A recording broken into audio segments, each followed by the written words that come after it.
राधे राधे, जय श्री कृष्णा। और 24 अक्टूबर को मनाया जाएगा अहोई अष्टमी का व्रत। अहोई अष्टमी का व्रत बेहद मंगलकारी माना जाता है। इस व्रत को महिलाएं अपने संतान के लिए करती हैं। यह दिन माता अहोई की पूजा के लिए समर्पित होता है। ऐसा कहा जाता है कि जिन लोगों के संतान नहीं है उन्हें यह व्रत अवश्य रखना चाहिए।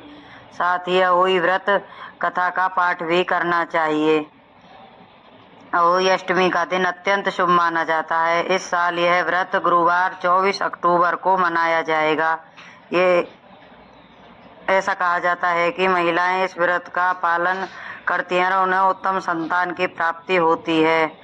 साथ ही संतान से जुड़ी हर समस्या का निदान भी हो जाता है। मान्यताओं के अनुसार कुछ महिलाएं इस दिन चंद्रमा को देखकर व्रत खोलती हैं। वहीं यह व्रत तभी पूर्ण माना जाता है जब इसकी कथा का पाठ किया जाए। ऐसे में पूजा के पश्चात अहोई माता की कथा का पाठ जरूर करना चाहिए, जो इस प्रकार है।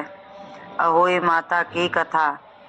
पौराणिक कथा के अनुसार एक समय की बात है, एक नगर में एक साहूकार रहता था जो अपने 7 बेटे और पत्नी के साथ सुखी सुखी रहता था।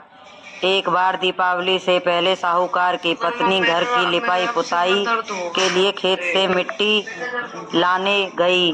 खेत में पहुंचकर उसने कुदाल से मिट्टी खोदनी शुरू कर दी। इसी बीच उसकी कुदाल से अनजाने में एक शाही के बच्चे की मौत हो गई। क्रोध में आकर शाही माता ने उस स्त्री को श्राप दे दिया कि एक एक करके तेरी भी सारी संतानों की मृत्यु हो जाएगी।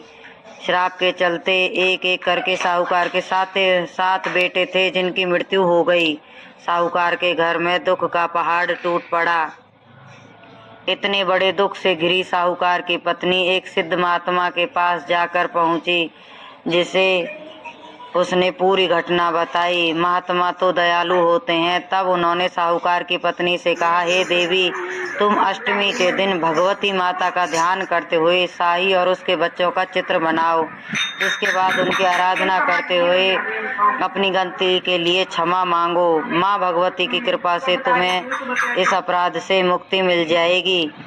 साधु की कही गई बात के अनुसार साहूकार की पत्नी ने कार्तिक माह के कृष्ण पक्ष की अष्टमी तिथि को उपवास रखा और विधिवत अहोई माता की पूजा की।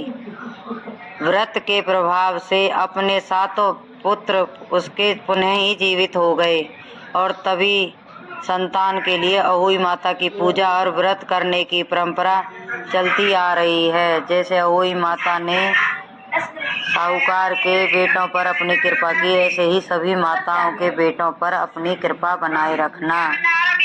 जय हो अहोई माता की।